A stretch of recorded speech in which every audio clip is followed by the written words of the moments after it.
Welcome to Inside Ignite Coaching Voices podcast, where my goal is to help you gain deeper insights into the professional coaching. Here we bring diverse perspectives and expert insights from the world of coaching by engaging in conversation with seasoned coaches. I'm Pravin Sharma, a coach and a consultant. Welcome and thank you for joining.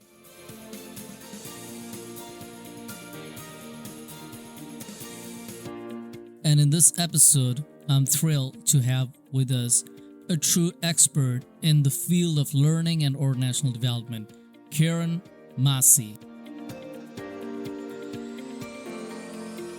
With over 2 decades of experience in the corporate sector, Karen has transformed organizations with her innovative approaches to leadership development, coaching, and performance enhancement. Her impressive track record includes saving companies well over $1 million annually through strategic interventions and developing high-potential programs that elevate leadership to its new heights. Please welcome Karen Massey into our show.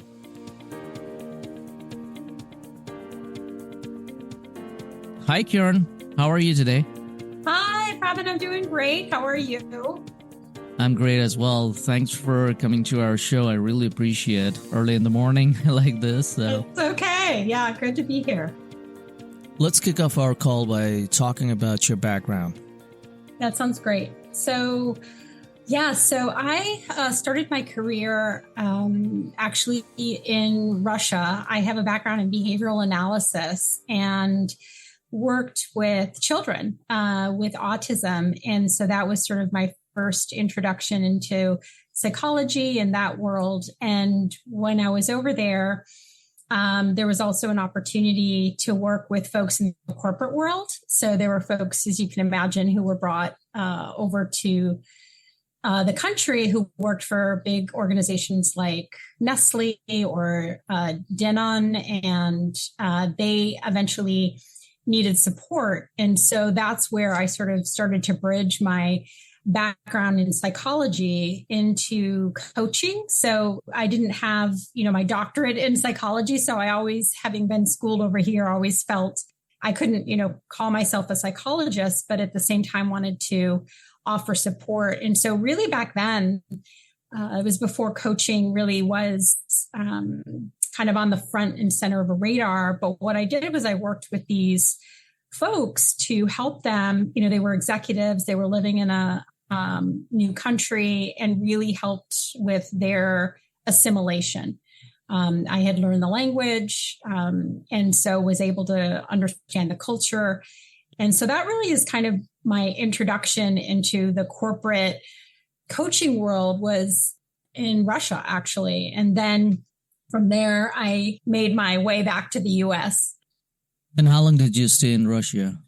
Yeah, so I was there for a decade. So from 2000 to 2010. So it wasn't a blip on the radar. And I also worked with folks on the embassy and, in the military over there. And so it was very exciting, but very, as you can imagine, a very challenging place to be for that amount of time. And when I started to spend a little bit more time in my summers back in the US, I thought, okay, I think I need to consider kind of either I'm going to spend the next decade over there or I'm going to come back. And so there was an opportunity from there, Department of Defense, where that gave an opportunity to be able to work internally at a corporation back in the US. And so that's my integration back to the US was in DC. And then from there, I worked that was during the time when the repeal of Don't Ask, Don't Tell happened. And so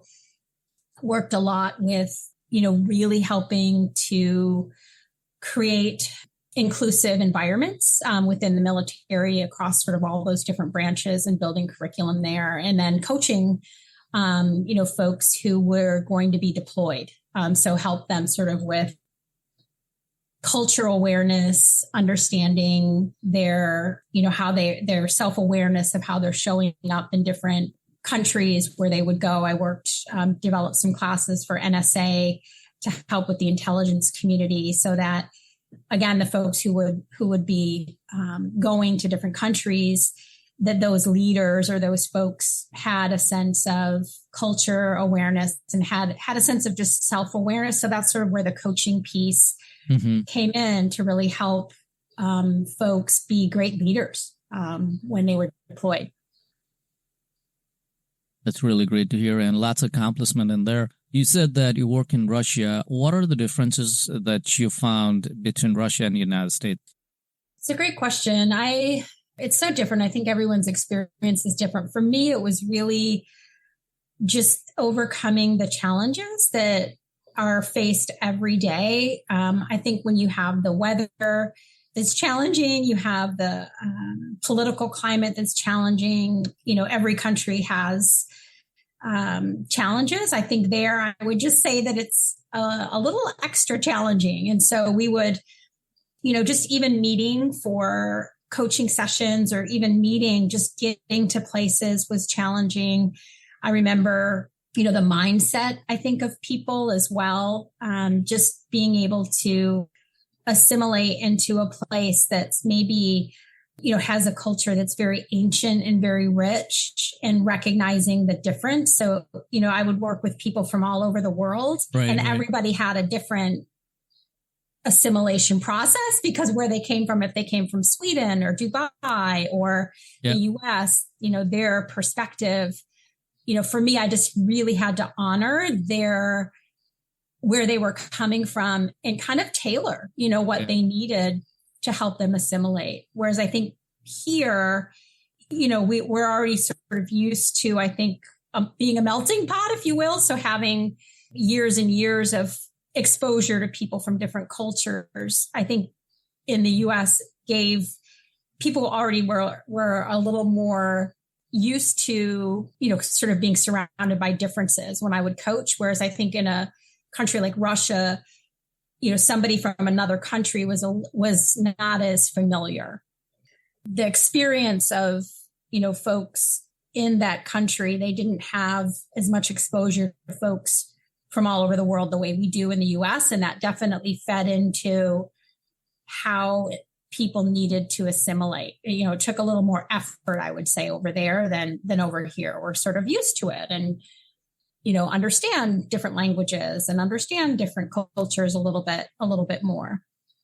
There's always some sort of differentiation between two countries, no matter what. Even if you go into Mexico versus US, you'll see that cultural differences in there, obviously.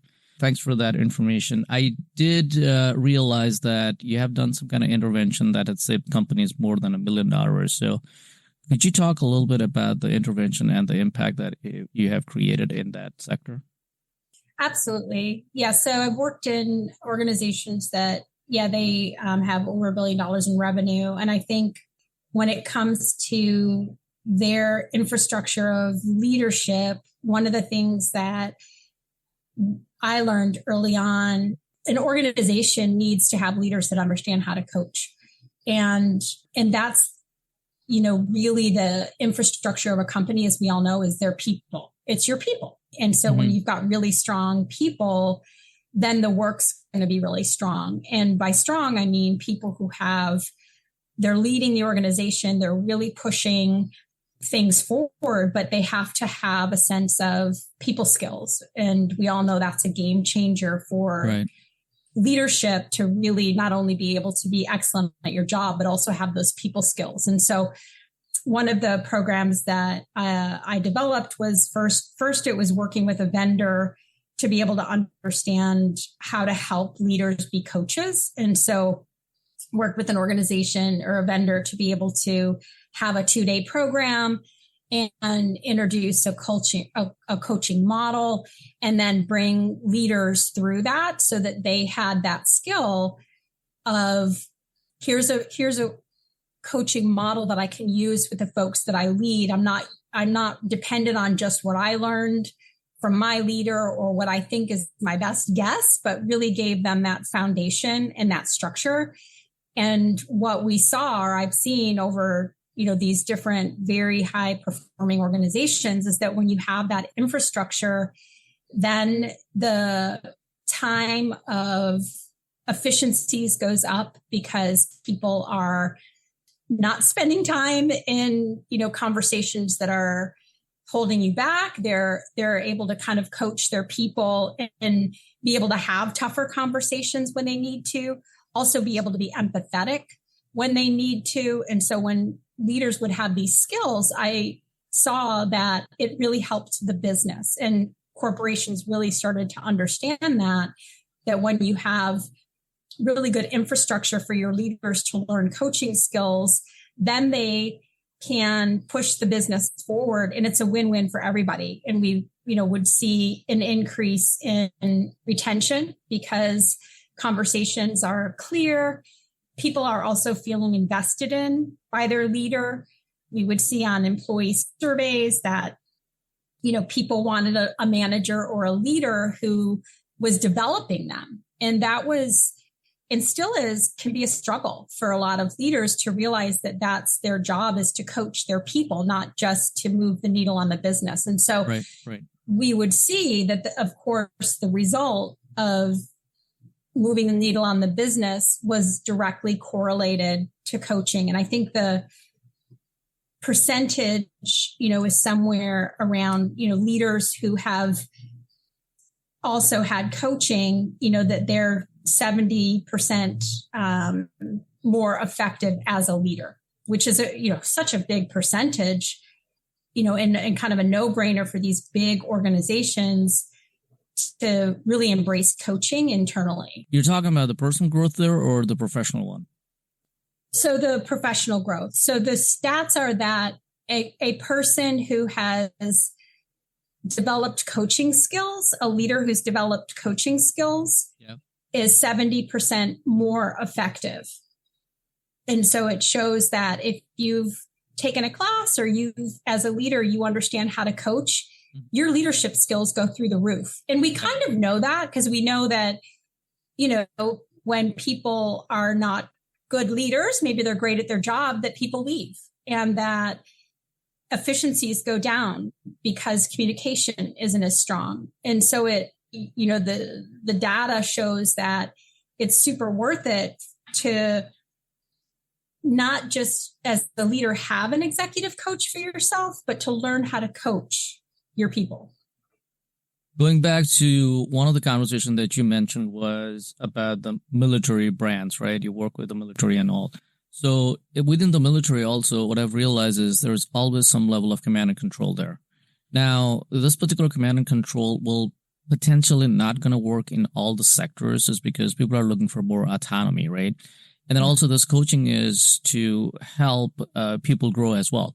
So when you have this command and control versus more like, autonomy, how do you balance that when you go and work I don't know if you still work in the military or no, but, in your prior experience, when you work in the military versus in the civilian area, how do you balance yourself in teaching the leaders about this coaching method, I would say? Yeah. Well, interesting. The idea of performance really started in the military. So we have performance reviews in organizations and corporations. And, if you go and kind of do the research, it shows that those ratings, that we look at in organizations, at the end of the year, your annual review, how did you perform 1 to 5 or, whatever it is that organizations do, that actually started in the military.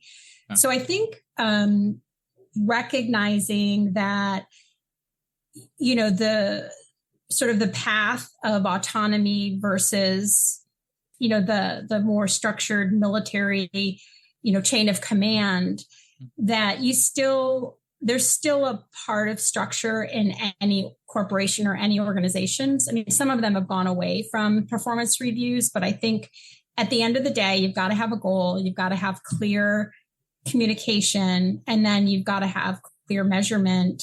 And, that's why you can be autonomous, but not without some structure. So the approach I take is looking at the organization structure and seeing if it's working. And right. So that's is it working that you have this chain of command?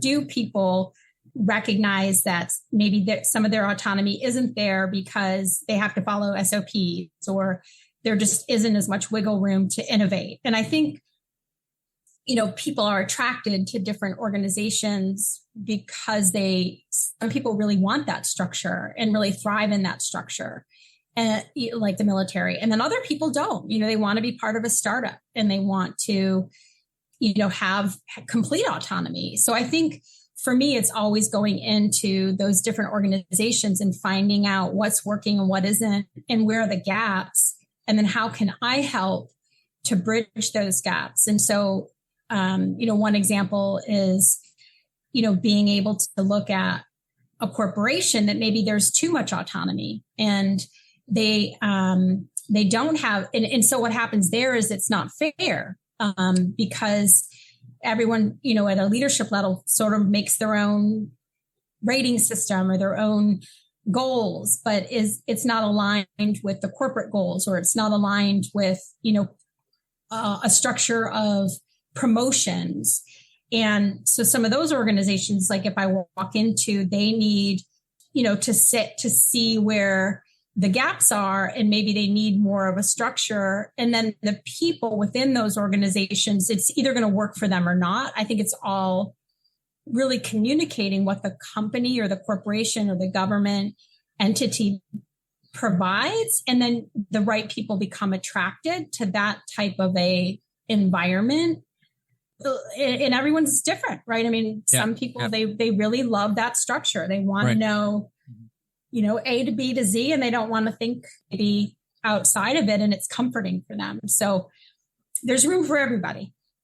Right. As you mentioned, when you go into the organization, when you do your initial assessment, you have understanding whether or not that particular organization in a way is working out or no, right? So, of course, I mean, that particular assessment will give you that level of indication whether or not, when you go there, not intervention is the right word, I would say, but, try to get them into the course would be much more appreciative in that sense.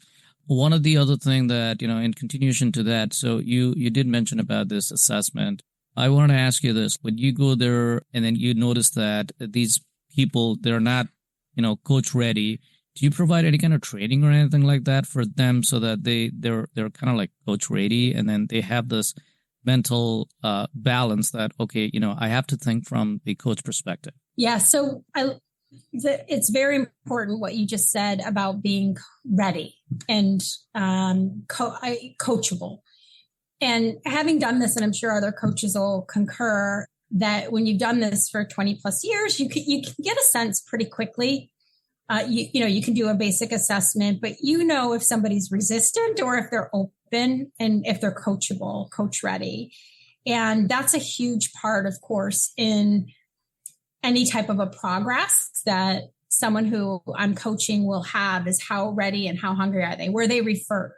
Yeah. Is this somebody who is looking to really develop themselves because, they themselves want to be developed and see potential? Or is it, coming from their leader who's like, help us here? Those are two very different referrals or folks. And I've worked across the board with all of them. And to answer your question, it really does come down to that initial, kind of coaching conversation around what are the person's views of coaching? What is their perspective? What are they seeing this relationship as? What are they wanting to get out of it? What is their hope? And if someone, I've had people who maybe their performance isn't up to speed. And that initial conversation, sometimes they are resistant, but I'll work with them to almost kind of re-educate their perspective. Coaching used to be the sort of for the troubled executive, and it's changed. Now it's a luxury. And I think just sometimes educating people around that, hey, maybe if we do a 360 or this isn't punitive, this is really to develop you. And I think if that's the heart and the motivation behind not only the coach, but also the coachee and the organization, right? That's where really kind of magic can happen. If it's hey, we have a problem. Can you coach them out? you know? Yeah. Yeah. You know, that comes up too. And that's a very different kind of opportunity. And I've seen some of those be surprises, you know, I've seen some of those turn around. Yeah, right. So that was my question too, right? So change is really hard, right? Because, you know, a lot of people are wired in a way that they do not feel they need to change. And then also the change brings some level of fear factor is there, right? What this change is going to do to me. You know, I have to pay my mortgage. I have kids in school, right? And whether or not this change will ultimately eliminate my role here and now. You know, those kind of fear is always there. And people are very resistant, right? They do not want to go and do the changes there. So these are the challenges that you know, you're going to face, right? So going back to what you were saying, that how do you avert these kind of mentality? How do you make sure that you go there and tell them that, well, this change will bring good to you rather than, you know, bad. Right. So how do you motivate them to be a change agent, I would say? Yeah. It's all in the coaching relationship. And so that building that trust and really understanding what they want. You know, I see myself as I'm for them. I'm that partner in helping somebody to develop, be their best self, no matter what the end result is. And it starts with, you know, the great questions that we use as coaches, but it starts with building that trust that there is not some hidden agenda, you know, and really helping, you know, the power comes in helping people uncover limiting beliefs, you know, so what is that fear, you know, and why is that there? And is it actually something that is real? You know, is it, you know, what do you really want in your future and in your career? And when people start to have a trusting space that they can go to and really explore these things with no agenda, other than wanting what's best for them. And I think a lot of times too, with coaching, you know, coachees,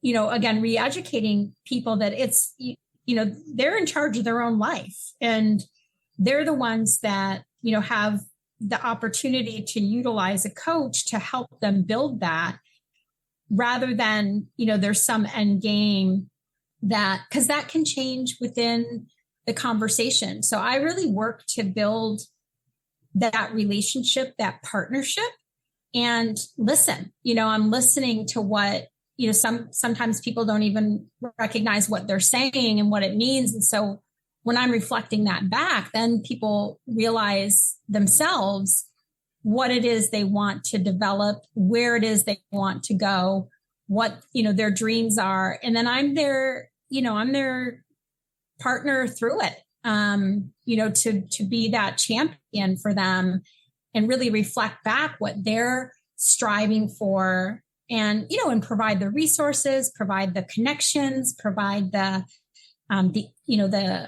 input, the insights that, you know, it's really lock in step with the coachee. And so it isn't one magical bullet, like somebody's resistant and now they're not, but it's that walking together and seeing and charting that progress that builds that through time.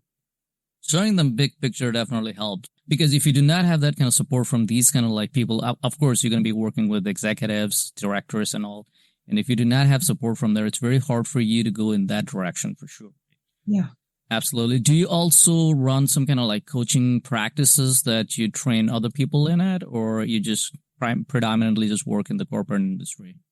Yeah, no, I do also work. I have folks who I've met along the way in my corporate career who I've kept those coaching relationships with over time. I've seen people, you know, move from, you know, their graduate programs into higher roles that they've wanted at different organizations and, you know, been able to, you know, very sort of gratefully been part of their journey as their coach along the way.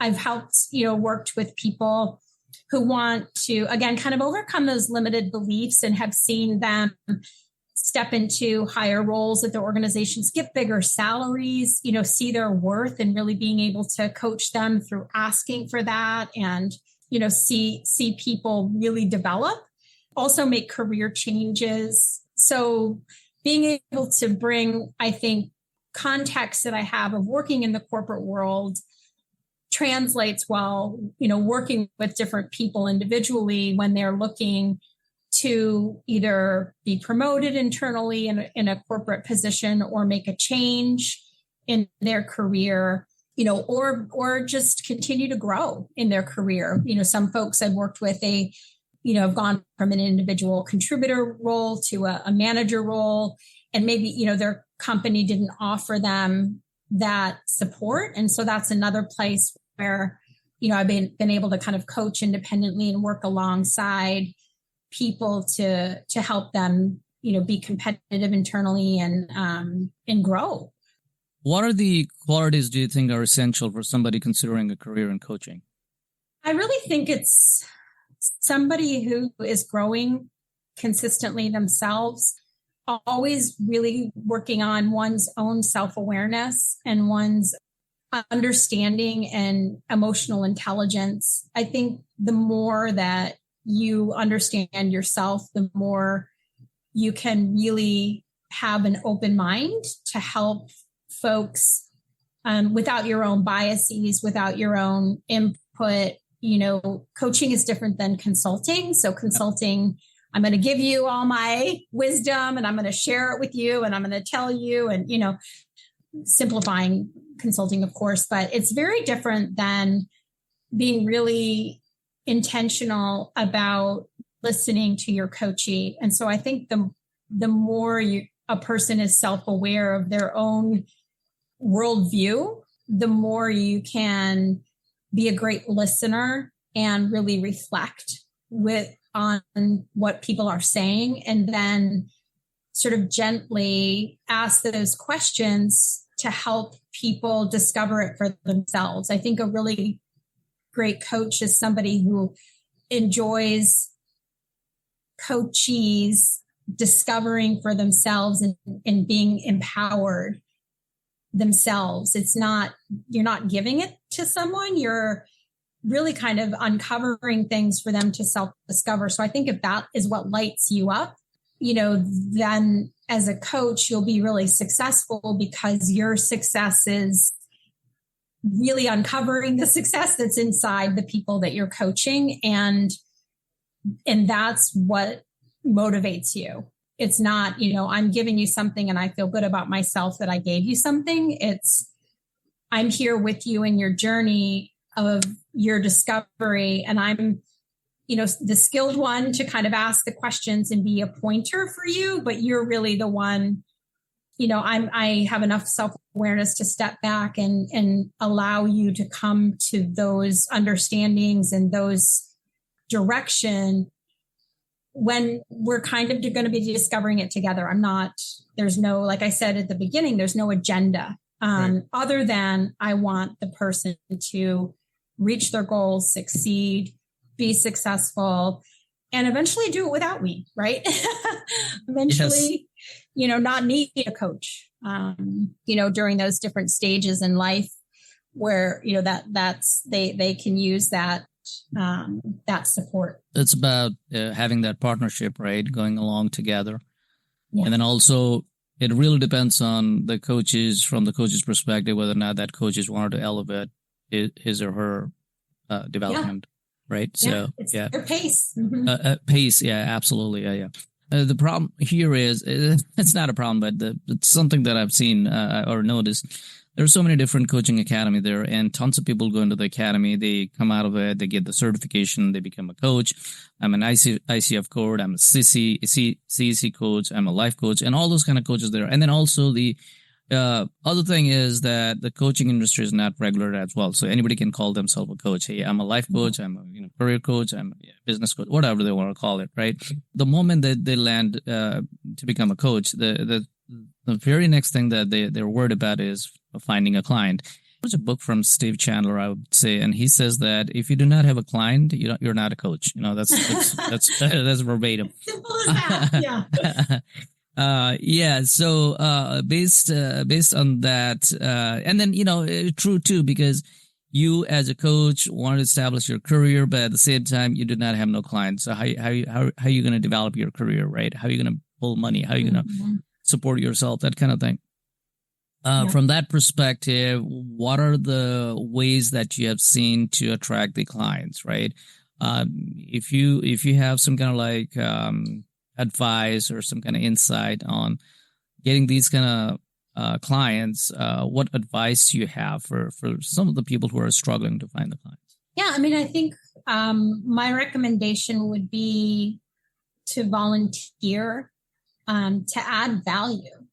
So, not to worry about, a title or, okay, let me put my website and sort of hang my shingle or, but just add value, go and add value. And, whether that's through some volunteer service, whether that starts with your friends, if you're providing value, people will appreciate that and you will gain clients.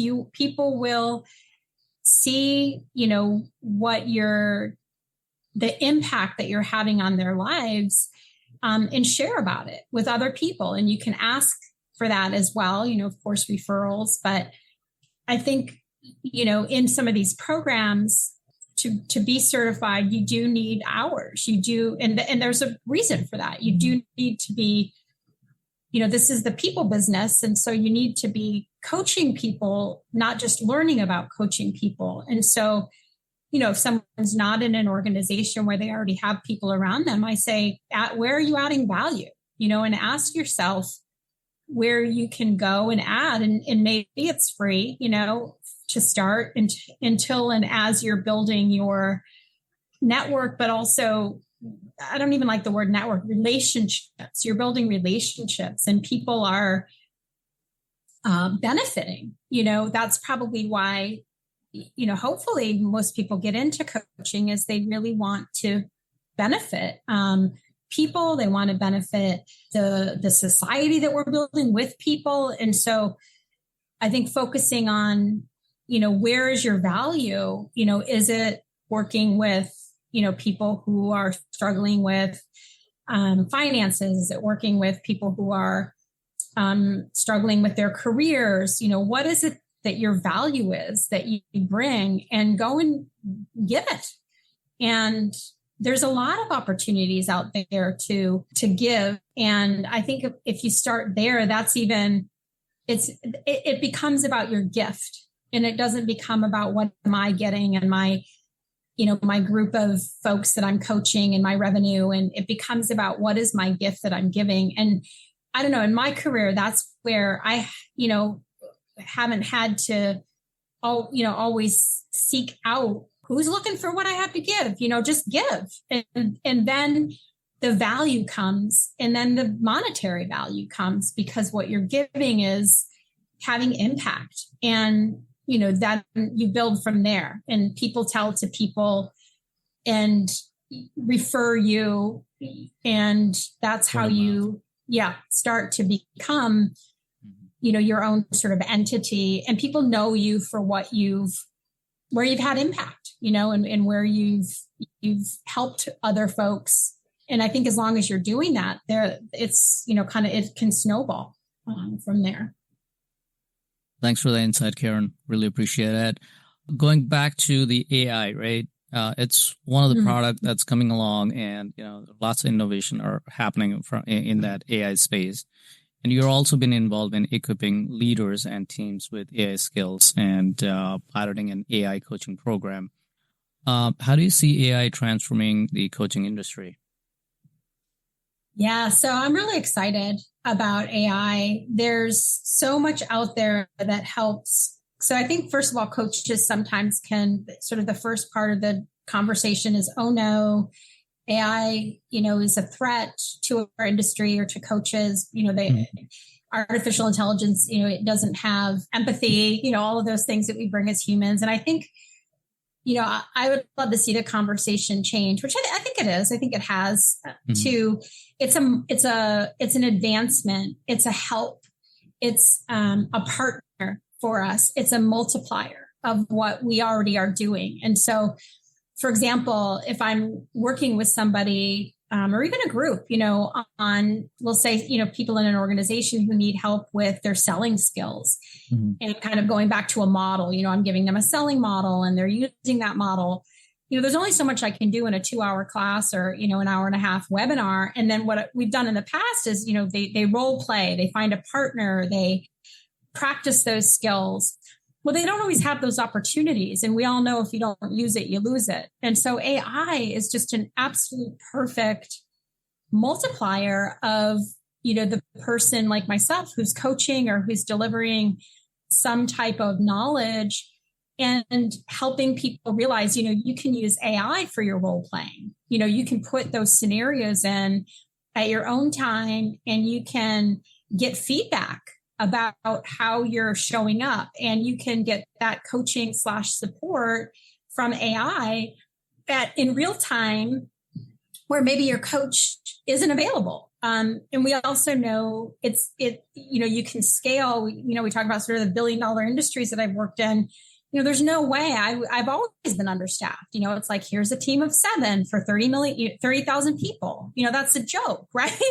But with AI, right.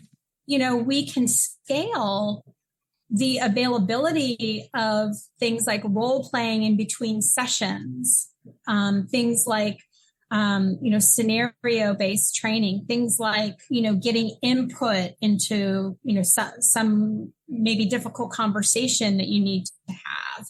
And being able to have that AI partner at your fingertips is an absolute game changer when you need to scale leadership qualities and coaching, within organizations. So I'm really excited about it. I think the benefit far outweighs. I think it's also a game changer when it comes to inclusion.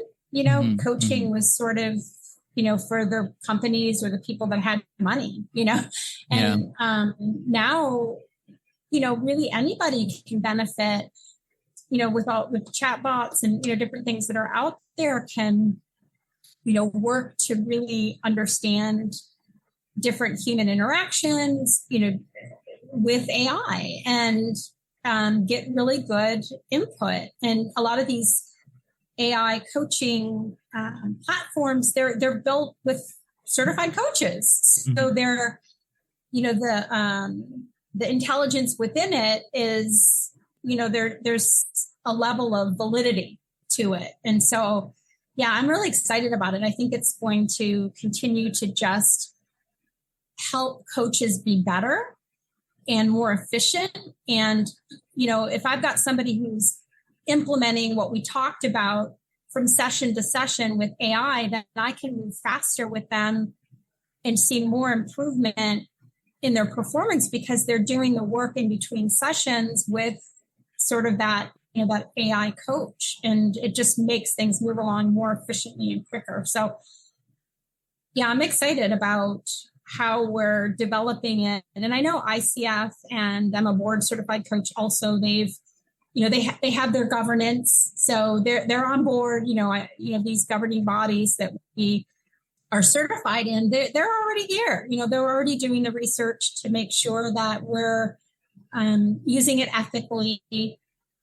And, at the same time that we are using it. I mean, when I've looked at the websites, they're like, definitely, we need to be abreast of these changes as coaches because it's here. This is part of our world now. And the more we can embrace it is just going to help our industry.